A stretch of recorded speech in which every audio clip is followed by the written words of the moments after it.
Alright, boys and girls, this is Benjamin Bok Choi welcoming you back to another F1 23 ranked video. We only have one race today because it was a bit of a hot mess, and it started out terribly because we don't have any force feedback. Once again, I don't know what is going on here. I hope Cody's will fix this. I know wheels losing force feedback has been a huge issue in F1 23. They've patched a couple of the issues, but with the CSLDD, I'm still losing force feedback in certain qualifying sessions. So it just shows up randomly, although last week it was always at Spain, and then this week I think I lost it yesterday at Austria, and I lost it again today at Austria. So with no force feedback, as we come out of the exit of turn 4, we just lose it, and yeah, we get disqualified, and we'll be starting P20. Now, I've recorded this a couple times already, but I came off as really angry because of all the idiot drivers in the lobby, so I'm gonna do this again, and I'm gonna try to be a little nicer. Take a deep breath. We'll be a little nicer. All right, so starting P20 here and going tentatively into turn 1. Actually, we're going to be tentative throughout this entire first lap just because you know how F1 23 lobbies are. But down this DRS straight here, we have made up a couple positions. We're up to P15 already, and we're looking good. Turn 2, we have more of a mess. Cars ghosting out. I don't really know what's going on. I was going to try to make a move down the inside here, but considering what happened in the first two corners, I thought better of it. Let off the throttle a little earlier and just kind of stay behind here. So we are up to P14 now. P13 with the ghosted car passing by. And as we go into this left-hand corner, watch how close. Oh, Wi-Fi password just barely misses those two cars. They ghost out the moment he drives through them. Lucky son of a gun, Wi-Fi password. So now we are up to P10 and we are looking good. Don't know where that ghosted car came from and don't know why we didn't gain a position. I don't know. Anyway, so one car into the pit lane here, and at the end of the first lap, we are up 11 positions without really doing anything at all. And the leaders aren't even really that far ahead, if you can believe it or not. Maybe 5 seconds ahead, I think. So now we run into our first mobile chicane. I think mobile chicane is a nice way of saying it. You don't want to hear what I was calling him the first couple of times I recorded this. So Skywalker, our first mobile chicane here, going out wide. That'll be something you will see a lot while we are behind him. Once again, trying to be nice.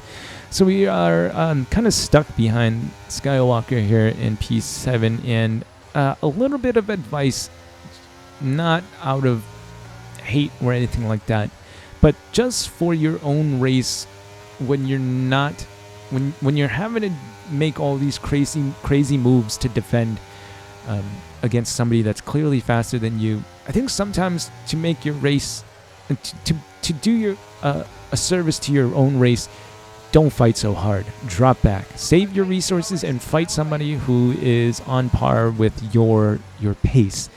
Spending all this time defending, possibly using up all your resources. Look how much time we are losing to the cars ahead because Skywalker is defending so hard. He also hits Wi-Fi password in the back as we go into this corner once again. So Wi-Fi password has to hold off.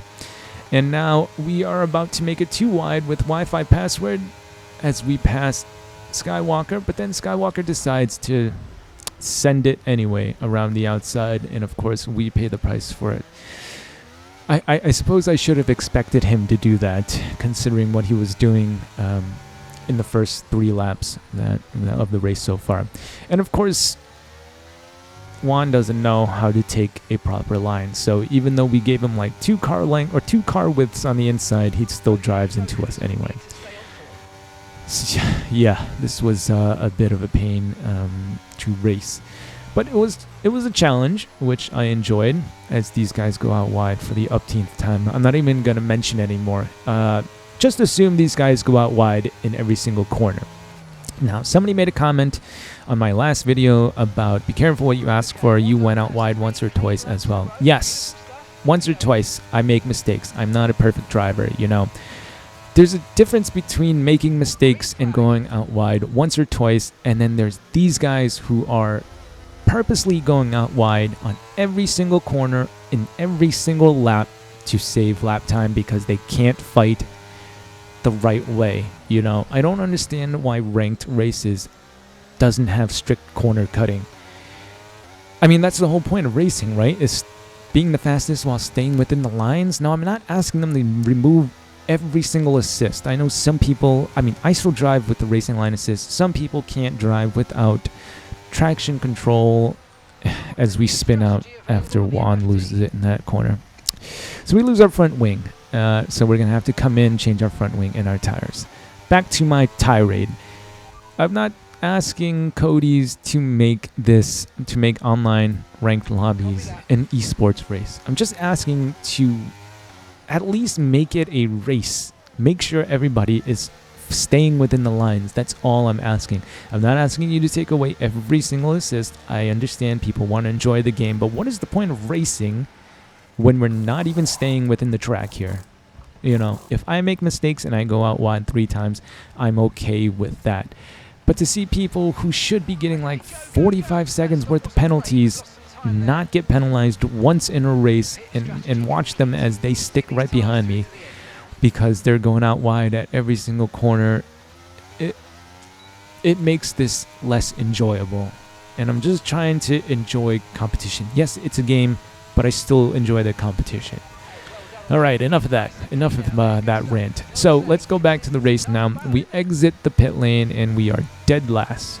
Pretty much. We're P18. The only 2 cars behind us have DNF. So Onkel's Adios in front of us makes a mistake on the exit of turn 1, and he is slow going into this right-hand corner. He is on the hards as well. So we take advantage of it.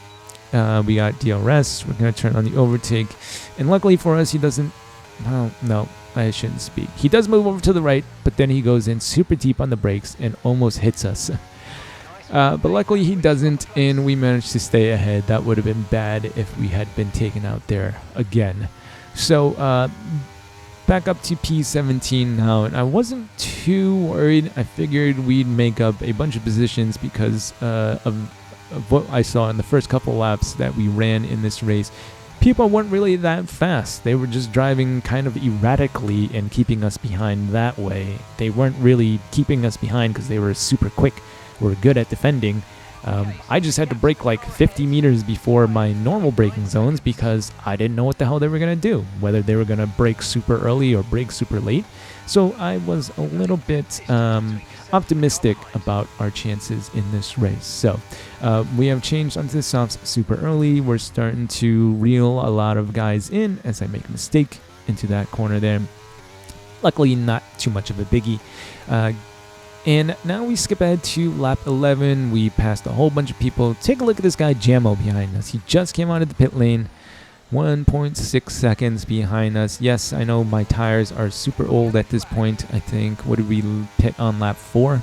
So we are on 7 lap old tires. Everybody else had just pit within the last lap or 2. So they're on super fresh tires, and I should be getting off of these tires already on 8 lap old softs. But because I figured we were quicker than these guys anyway, even on super old tires, on super old soft tires, I wasn't going to worry. So the gap is up to 1.8 now on this Jamo guy. And watch as we go through the last 2 corners. I don't know if we're going to see it in the rear view mirror. Yes, we do. Doesn't even bother staying on track. Again, doesn't bother staying on track. Now, that's not a mistake. He's not going out by a millimeter or 2. That's literally, I don't give a shit. I'm not going to get penalized anyway, so I'm just going to go way off and save a whole bunch of time. 0.4 of a second, to be exact, as the gap was at 1.8 and it is at 1.4. And it's probably not going to come as a surprise to you guys, but it's going to happen again.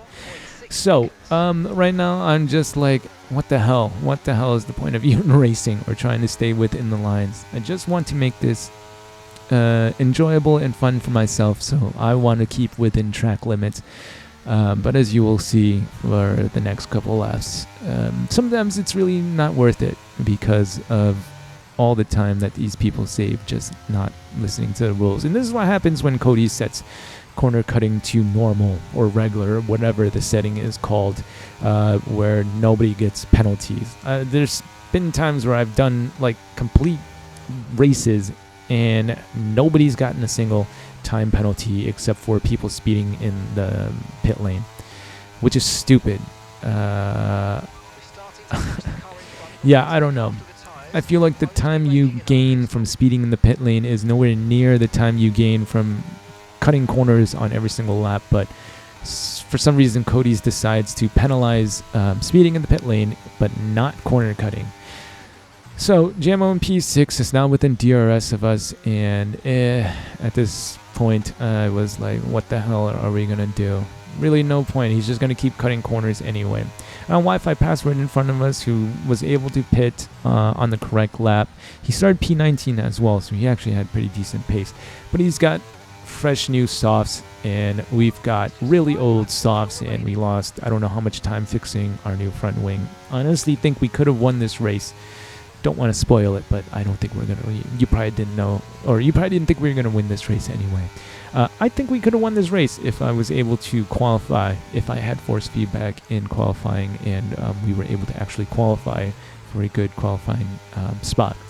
But yeah, gonna have to deal with this guy once again. I actually didn't even see. I wasn't paying attention. I don't know if he cut the corner there or not, but he's got DRS on us, and we're heading down another DRS straight here. I'm not gonna fight. I know I'm gonna reel him back in anyway. And I'm kind of interested to see if he's going to corner cut directly in front of us when he knows that we can see him. So I was like, I'll let him go in front of us, and let me see if he's going to continue to cut corners with somebody right behind him who can actually see him. So we're now down to P6. Speedy Lunch 359 behind us. That's the fastest lap. I think he started on pole. Yeah, I think he was on pole or started P2, but obviously got into some issues on the first few laps, and now he's behind even us. I don't know how that happened. We started P20, and we had to stop super early for a new front wing. So he's got the fastest lap now, and we are behind this JMO guy, just losing time to leaders because we have to brake so much earlier. Yep. Going out wide once again, We managed to stay within track limits and are still within DRS. So yeah, this is why I hate racing at Austria. People just go out wide constantly. 3 corners in a row. This guy goes. It's. I mean, looking back on it now, it's funny, right? And it's kind of funny. So I try to take this position here. He brakes really early. I think he wants to try and get DRS on us. But he doesn't get a great exit out of that corner there, so I just decide to turn on the battery. We're going to put pressure on him from the front. We are going to try and pull away from him now, and I want to force him into a mistake. I want him to push super hard. We already see him cutting corners and going out wide. I want to see if I can pressure him into making a huge mistake to where he just loses a bunch of time, and then we can drop him from DRS. Not that it matters. He'll probably be able to get back within DRS anyway by doing what he was doing. But yeah, we are about 8 tenths in front of him now with 3 laps to go once we cross the finish line. Now the guy in front of us, Dynamite, I don't know if he got into an incident with Wi-Fi password in P3 or if he just made a mistake on his own, but we are starting to reel him in now, 2 seconds behind him, and yeah, as the guy behind us goes out wide once again. Okay, I'm going to stop mentioning it. We're trying to make the rest of this video positive because I've been acting like a salty bitch ass this entire race because I fucking hate racing at Austria. So we're 1.6 behind Dynamite now with a couple laps to go. I decided we should probably try to save a little bit of battery. He did make a mistake, but I don't know what his pace is because he was too far ahead of us. So I didn't have a delta to this guy in front of us. Wasn't quite sure what his pace was, but we managed to drop JMO behind us from DRS. He's starting to make some mistakes. He's pushing a little bit too hard to try and keep up with us. And luckily for us, we're about to get to within DRS to the guy in front of us.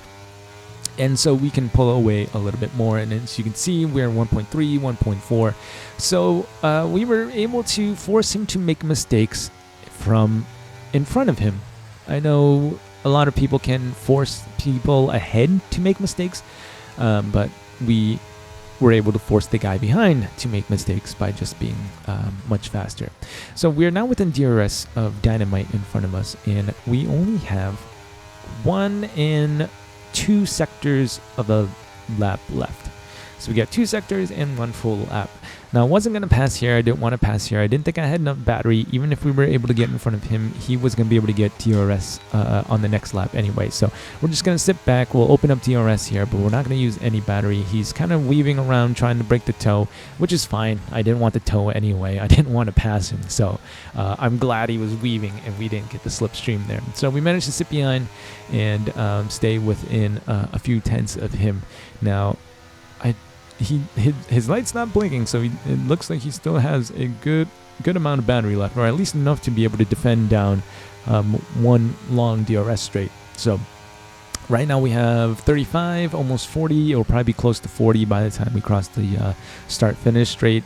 And so we're gonna make a move here as another guy going out wide, trying to make up lap time here.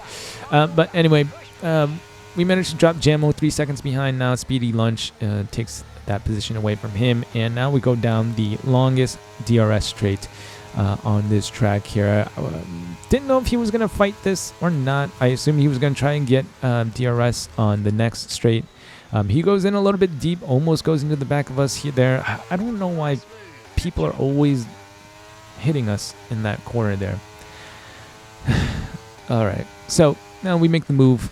And we get out in front of him. And that is pretty much that. So P20 to P4. Now, you can say, you're braking too early, you're braking too early. I don't know. My lap times are faster than theirs. So if I'm braking too early, then maybe I'm braking at the right spot and they're braking way too late. That's my argument for that. If my lap time is like a second and a half faster than you, maybe you're doing it wrong, you know? Maybe you're going in way too late and you're losing lap time that way. That's the way I see it. Anyway. Yes, I've been a salty little bitch in this race, but I fucking hate racing at Austria. But anyways, I figured you guys would probably enjoy me having a meltdown anyway. So that's it for this episode, guys. Leave a like, comment, subscribe if you think I've earned it. Feel free to leave. What the hell? I'm losing my mind. I'm saying the same thing over and over again.